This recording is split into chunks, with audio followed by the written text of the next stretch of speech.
नमस्कार मित्रों, बिहार में सिस्टम हिला नहीं, बिहार में सिस्टम बदल चुका है। You know why? Because Vijay Sinha is in action mode. जमीन का कागज हो, वंशावली हो या फिर बंटवारानामा, फाइलें अटकती थी, भटकती थी, लटकती थी। बाटा का सोल भी घिस जाता था, श्रीधर का सोल भी घिस गया, लेकिन काम नहीं हुआ। लेकिन अब डर नहीं, अब उन पदाधिकारियों में खौफ आ गया है।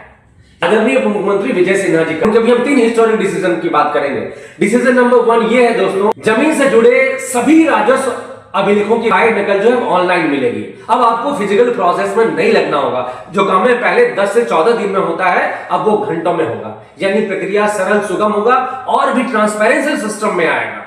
वो भी डिजिटल सिग्नेचर के साथ मिलेगा, जो कि पूरा लीगल और पूरा वैलिड भी है। यानी डिसीजन नंबर 2 की बात कर रहे हैं वंशावली के लिए। अमूमन जो शहर में लोग रहते हैं, जो नगर निगम में रहते हैं, नगर परिषद में रहते हैं और नगर पंचायत में लोग रहते हैं, यदि उनको वंशावली बनवानी हो तो कौन वंशावली बनाएगा? कोई डेजिग्नेटेड ऑफिसर नहीं था उसके लिए कि कौन वंशावली बनाएगा। फिर होता यूं था कि समय बीतता जाता था और वंशावली बन नहीं पाती थी। लेकिन इस बार तत्काल प्रभाव से माननीय मुख्यमंत्री विजय सिन्हा जी ने स्पष्ट किया है कि अब जो सीओ है यानी सर्कल ऑफिसर है, वो इसके लिए डेजिग्नेटेड ऑफिसर होंगे। और आपकी यदि कोई भी व्यक्ति जो नगर निगम, नगर परिषद या नगर पंचायत में रहता हो तो अपनी वंशावली वो सीओ से अविलंब बनवा पाएंगे। तो ये बहुत बड़ी सुविधा है। अब कोई भागदौड़ नहीं, कोई अस्पष्टता नहीं, सीधा समाधान है। अब मैं डिसीजन नंबर 3 की बात करता हूं। डिसीजन नंबर 3 यानी सहमति से बंटवारा काफी आसान हो चुका है। अमूमन जब परिवारें बढ़ती है तो बंटवारा तो स्वाभाविक हिस्सा है, लेकिन पहले बंटवारे नामे में भी इतनी प्रक्रिया होती थी, जमाबंदी कायम कराने में काफी समस्याएं होती थी। आवेदन पे आवेदन दिया जाता था, सिंगल विंडो क्लियरेंस नहीं था दोस्तों। लेकिन अब माननीय मुख्यमंत्री जी ने स्पष्ट किया है कि एक ही आवेदन के माध्यम से यदि जिनके बीच बंटवारा होना है, यदि वो सहमति से बंटवारा कर रहे हैं, तो एक ही आवेदन से जितना भी हिस्से उनके जमीन में है उनकी जमाबंदी कायम हो जाएगी।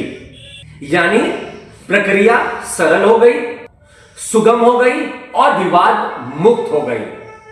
लेकिन कुछ लोगों को बहुत दिक्कत हो रहा है। उनका एक यूनियन है और वो लेटर लिख रहे हैं सीएम साहब को। अब कहना यही है कि यही यदि कोई इसी बिहार सरकार के यदि कोई कॉन्ट्रेक्चुअल वर्कर हैं जो यदि संविदा पे कार्य करते थे, तो यही अधिकारी उनको कहते थे कि नौकरी छोड़ दो। लेकिन जब उनकी बात आई तो वो सीएम को लेटर लिख रहे हैं। ये कौन सी बात हो गई भाई?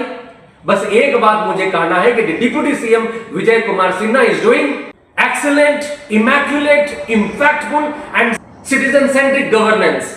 विजय सिन्हा जी ने जो प्रयास किया है, जो ईमानदार प्रयास किया है, यह सिर्फ एक बदलाव नहीं है मित्रों, इसे सिर्फ